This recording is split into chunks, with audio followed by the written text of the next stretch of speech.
This is the Mona Lisa, right? Well, that's the name used by English speakers, but that name wasn't used for the painting until the 19th century. The French and Italians refer to it as La Joconde and La Gioconda. The name Mona Lisa comes from Giorgio Vasari, who stated the woman in the painting was Mona Lisa del Giocondo. But Vasari published his The Lives of the Artists 31 years after Leonardo's death. Before Vasari, it may have been referred to as a certain Florentine woman, or later as a courtesan in a gauze veil. This is not Whistler's Mother. That is the colloquial name, but its original title is Arrangement in Gray and Black No. 1. The Night Watch is actually titled Militia Company of District 2 under the command of Captain Franz Banach Koch. It obtained the name The Night Watch because what was originally a daytime scene had become so darkened by layers of varnish and dirt, it looked like it took place at night. Despite being written directly onto the canvas, this is not titled This Is Not a Pipe, but The Treachery of Images. This is not The Great Wave of Kanagawa by Hokusai. The title is The Great Wave Off Kanagawa. This seems to be a very common and understandable mistake. Except this isn't the real title either. The Japanese translation is Under the Wave Off Kanagawa. In fact, nearly all of these titles are not in their original language. Unless you were a real pedant, most people would accept and understand what you mean when using these titles to refer to these artworks. They're shorter and more well-known, and that's what the cultural consensus is. And yet, titles can still cause quite a lot of uncertainty when it comes to art history. As Ruth Yeazell explains in her book, Picture Titles, How and Why Western Paintings Acquired Their Names, for a long time, many paintings did not have titles in the modern sense. Literary works also did not always have titles, nor did they always get their titles from the author at the time. Many books have gotten their titles from publishers rather than authors. A major reason for the absence of traditional titles in the past is because often the subjects and themes in the paintings, such as biblical scenes, were well known to people, especially well known to people around where the painting was often permanently located. Once easel pictures became more mobile and reached a wider and more diverse audience through traveling exhibitions and the like, titles became more necessary. Many artworks before the 18th century were named long after the fact, sometimes by a random person doing something as simple as classifying and describing artworks of a dead man's estate in a list. Artworks were titled by middlemen, critics, dealers, art historians. Gradually, these descriptions morphed into what we now know as proper titles, as art became more democratized. By the end of the 18th century, artists titling their own artworks finally became common. Titles being on little labels right next to paintings with lots of space around them is also a new practice. Frequently, expositions had paintings hung like this. If you wanted to know what an image was called in this mess, you'd have to consult a catalog. In one rare case of artist title authorship before the 18th century, historians believe Vermeer himself titled this The Art of Painting, as his widow identified it as such shortly after his death. He never sold the painting, and likely considered it his masterpiece. It may seem obvious to us that titles are useful because they allow people to identify, organize, and differentiate among artworks efficiently, but that's not always the case. Titles are especially useless in differentiating religious artworks. Consider the thousands of works titled The Crucifixion or Madonna and Child, or consider the thousands of artworks titled Untitled. Once artists naming their own artworks became the standard and art history entered the 20th century, titles began to become noticeably more strange. Go to any modern art gallery and you'll find most titles are either purely descriptive and straightforward, or frustratingly cryptic. Some can be fairly clever, or enhance your understanding or appreciation of the art without deeper research. Take this minimalist sculpture titled Pair of Winged Dragons on a Candlestick Shaft. For the most part, modern art is where naming gets experimental. An artwork can be titled Untitled for a variety of reasons, but the biggest is that some artists choose to leave works untitled, so the title does not inadvertently become a guide to interpretation, and the work can be read and analyzed entirely on its own. Artists like Felix Gonzalez Torres try to have it both ways by titling works untitled followed by a subtitle in parentheses, which supposedly leaves room for a viewer's impression and also gives his thoughts on the work. For example, Untitled, Portrait of Ross in LA, or Untitled, Death by Gun. Often, untitled works are accompanied by a title in parentheses after that title has been developed colloquially or assigned by gallerists. If one type of art deserves untitled, it's the minimalist and abstract works, like the commanding sculptures of Donald Judd. Marcel Duchamp once said, "Title is an invisible color," as in, a title is an element of art that is crucial but doesn't physically affect the piece. In Duchamp's most famous work, Fountain, the title is integral to its meaning. By submitting an ordinary urinal to an exhibition in 1917, giving it a signature, and labeling it Fountain, Duchamp transformed this commonplace object into a work of art. By calling this mass-produced object something it clearly was not intended for, and putting it in an artistic context, something Duchamp coined a ready-made, he challenged what exactly could be constituted as art. This work is another ready-made, a regular snow shovel that Duchamp assigned with a humorous, typical Dadaist title, In Advance of the Broken Arm, perhaps implying if one were to remove snow without the shovel, one could fall and break their arm. This ready-made by Elsa von Freytag Loringhoven and Morten Schamberg, a piece of plumbing mounted on a wooden box, is titled God. I kind of don't want to explain why it's called this, but it apparently references Marcel Duchamp's deep appreciation for America's plumbing and bridges. Some artists would turn titling into a game. Lee Krasner would often invite friends over to give titles to unnamed paintings. Surrealist Rene Magritte would do the same thing. Magritte would go through a stringent process of acquiring titles for his paintings. One painting, The Glass Key, went through 16 titles before acquiring its final name.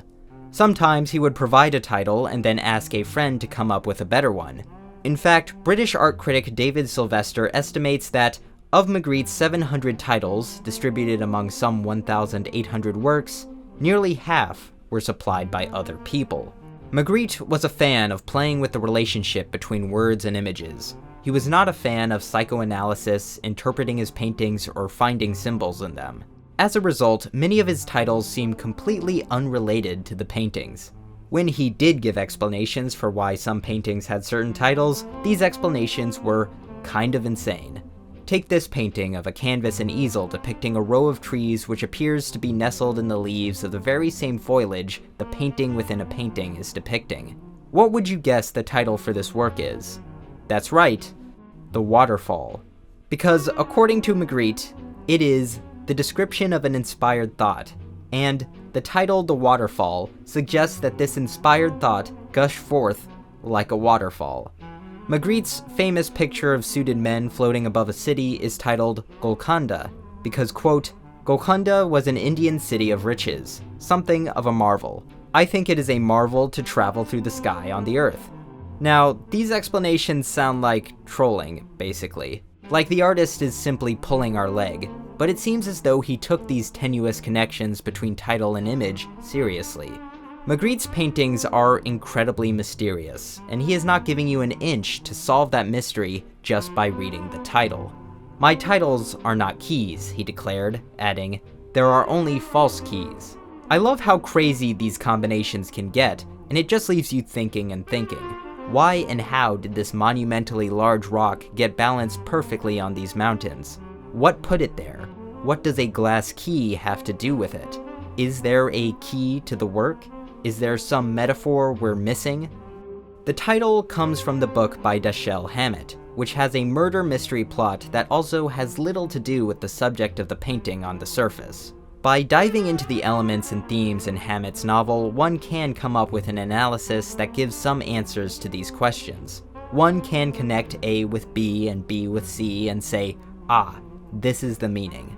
But I don't find that gives me any deeper appreciation of this work. Magritte clearly took great care when titling his paintings. Many of his most famous paintings are coherent and can be interpreted easily. But in many cases, this great care was in service of keeping the mystery alive. He once said, the title has the same connection with the painted figures as the figures have among themselves. The figures are brought together in an order that evokes mystery. The title is brought together with the painted image according to the same order.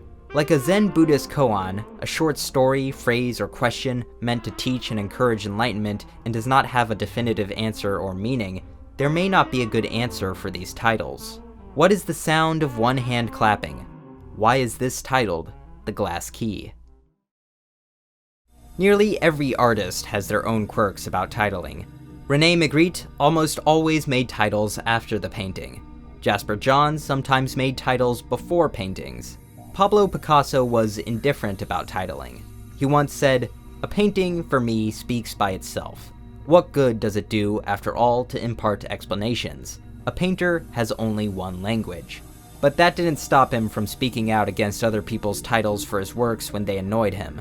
James Abbott McNeill Whistler borrowed musical terminology to title many of his paintings, such as symphony, nocturne, and arrangement. Max Ernst has several paintings titled in typical nonsensical Dada and Surrealist fashion. Jackson Pollock hated titling, and eventually stopped giving his paintings evocative titles and just started numbering them. Sculptor John Chamberlain prefers words that, quote, look good with lots of P's and O's for his titles, such as Possum Blossom. Salvador Dali's titles were often long, like ridiculously long. So long it makes you wonder if he single-handedly increased the average word count for titles in the 20th century. What if he did? According to an analysis of metadata across 171,000 artworks in 133 art museums across 30 countries, longer and more syntactically complex titles have been growing since the second half of the 20th century. Titles with 10 words or more have grown from 1% in the 1950s to 5% in the 2010s. With contemporary artworks came longer titles and a greater use of all types of punctuation mark. With the overwhelming deluge of sequels and franchise editions that Hollywood has been putting out, many movie and television titles are often accompanied with a colon and a secondary title. Spider-Man, Across the Spider-Verse, The Lord of the Rings of Power, Mission Impossible, Dead Reckoning, Part 1. This was being complained about all the way back in 2010, and since then it has only gotten worse. I would wager that blockbuster movie titles have been getting longer for a long time. This appeal to branding is not new in moving pictures, and it's certainly not new in still pictures either. Whistler once claimed that his friends had urged him to name one of his harmonies after a character from Charles Dickens in order to increase its value on the market. Whistler dismissed such a gesture as a vulgar trick, and if they really could care for pictorial art at all, they would know that the picture should have its own merit, and not depend upon dramatic, or legendary, or local interest. My brothers and I once played a game where we tried to think of titles to movies and books that, on their surface, had nothing to do with their main subject or theme. As you can imagine, this was pretty difficult. Most works are named in a sensible way.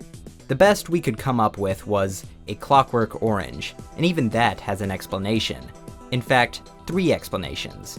One is that Anthony Burgess heard the phrase queer as a clockwork orange in a London pub. The other is that the title was a pun on the Malay word orang, meaning man. And the third, the most related to the book's themes, is that a clockwork orange is a metaphor for, quote, an organic entity full of juice and sweetness and agreeable odor being turned into an automaton. That such a title requires so much explanation surely makes it an outlier. However, there are even fewer book titles that are downright misleading. In the original book, The Swiss Family Robinson, the family's last name is not Robinson. They don't have surnames. Robinson comes from Robinson Crusoe, and a Robinsonade is a genre of fiction consisting of an adventure where the protagonist is suddenly separated by civilization and must use their resourcefulness to survive. Also, in an exceedingly descriptive 18th century style, Robinson Crusoe's full title is over 60 words long. Visual artworks are a medium where the title is not usually built into the work. Literature has written titles. Movies often have the title right before the film begins or a little bit after the film begins. Nearly every song with lyrics is going to be titled by a lyric. A painting of a concrete subject will have a concrete title. A painting of color fields may just be a number or a date. If there is one genre of media that has the most absolutely avant-garde titling, I would submit that it is experimental and electronic music. Nero's Day at Disneyland titles often psychotically reference capitalist and economic terms that matches the aggressive and glitchy instrumentals. The electronic musician Aphex Twin often uses abstract and seemingly nonsensical titles consisting of numbers and letters. In some cases, these track titles are simply lists of the synths, samplers, and other equipment used to make the song. According to Reddit user The Emo, Xtol is a crystal oscillator used in CPUs. It could also be pronounced crystal, like Xmas is short for Christmas. The titles that consist of actual words reference all kinds of things, from scientific terms, to anagrams, to names of computer viruses. His titles are so off the wall, some have asked what his most normal titles are. Autechre titles are even worse. Even for the very name of the duo, only the first two letters are intentional, and the rest came from bashing randomly on a keyboard. Some titles are simple distortions of real words. Some are abbreviations of working titles. Some are just as ridiculous as they can get. For example, IV, VV, IV, VV, VIII, or roughly this number in Arabic numerals. Or take 1, 1 is, th, red, A, and finally, O equals 0. These titles allow the music a degree of freedom in not pinning your imagination to any one thing as you listen. There may be explanations for all of them hidden somewhere in the artist's brains, but there is such a high level of abstraction to this music, these explanations are unneeded. They reinforce the otherworldliness of the tracks, as if they are written in a language you don't understand. You don't have the capacity to figure out what it means, you just have to let your mind drift where the music takes you. The truth is, you can always make a weird title by putting together a bunch of random words or letters, crafting a lengthy and specific sentence, or just assigning a title that has nothing to do with the artwork's subject or tone. While these titles can be amusing, generally my brain glosses over them after a while. What I am really impressed by are titles that are so extraordinary, not only do I think they elevate the accompanying work of art, they may even be better than the work itself. The physical impossibility of death in the mind of someone living is probably Damien Hirst's most famous work, and it's one of the few of my favorite artworks where the title is more interesting than the actual piece. The sculpture is simply a tiger shark in formaldehyde. Kind of creepy looking. Things could be said about our relationship with sharks as a deadly symbol, or about taxidermy, our tendency to prevent death or preserve things at the moment of death. But I don't think the sculpture does much to stimulate these lines of thought. It's the title that really gets to me. The physical impossibility of death in the mind of someone living is quite a mouthful, and also a lot to take in. The very act of trying to imagine death is by default already a failure.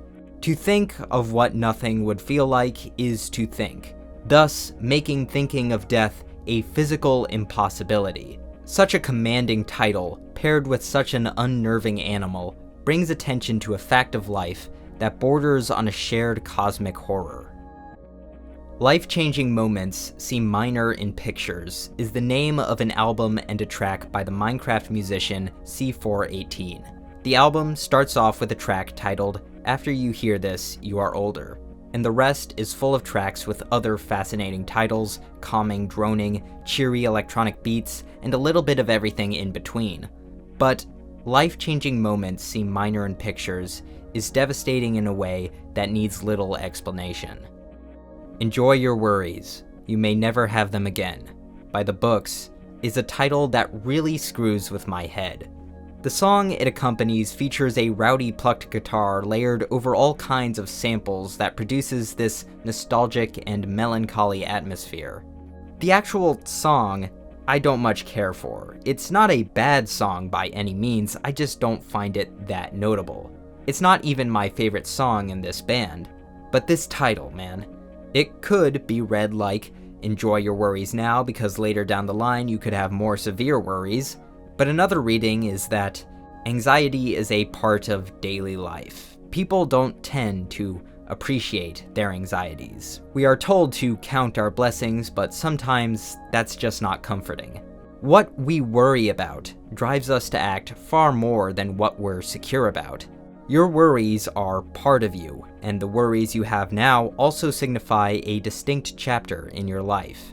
And one day, your worries may change. Maybe for the worse, maybe for the better, and when those worries change, you'll know that that chapter of your life has ended, maybe forever.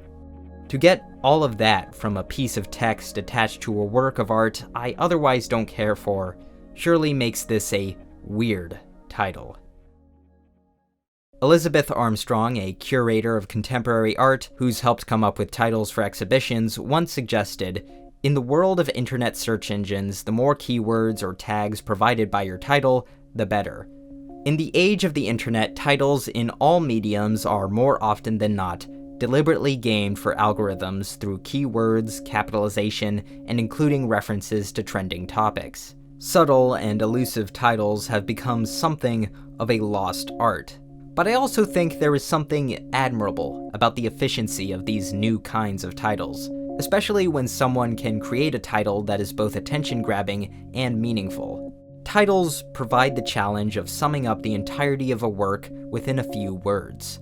Some titles are replaced with different titles through cultural forces. Some titles are integral to the meaning of a work. Some may not have any meaning, or a meaning that the artist will take with them to the grave.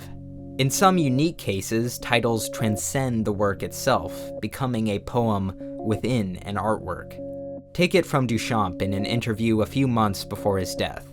The title of a painting is another color on the artist's palette. Take care in creating a title for your work. It might just end up being one of the most memorable things about it.